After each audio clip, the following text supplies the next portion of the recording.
أحلى مساء عليكم حبايب قلبي. ورجعت لكم اليوم. تتذكرون بنات قبل أسبوع من سويت دولمة جدرين؟ قلت لكم جدر نزلته بالمجمدة. هاي هي اليوم الدولمة مالتي مال مجمدة، شوفوها بنات. طبعا طلعتها قبل 4 ساعات فكت.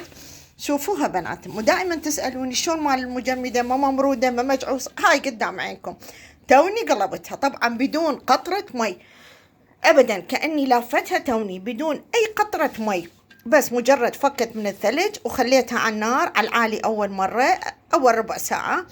بعدين قللت النار كأن جدت تهدرين تمن، حتى البتيتة شوفوها وحدة وحدة وهلج على الحلوة.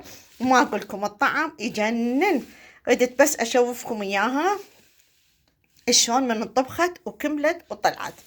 لان دائما تجيني اسئلة حجية المجمدة شلون تطبخ، شلون تطلع. هاي المجمدة انطبخت وكملت، وأحلى صينية دولمة تلوق لحلقكم. شوفوها بنات تخبل، لا متفلشة ولا طالع الحشو ولا بيها أي شي، كأنك لافتها اليوم. شوفوا بنات، شوفوها دهينة حمرة لاجعة حلوة حامضة، تخبل بنات من كل شي تخبل.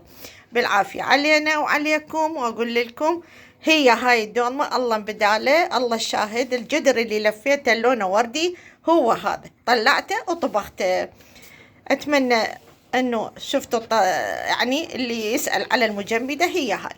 طلعيها تفك 4 5 ساعات وتخليها على النار والربع ساعة، بعدين تنصيها وراح تشوفيها بأروع طعام. تحياتي لكم، أحبكم كل هواية وبدون قطرة مي.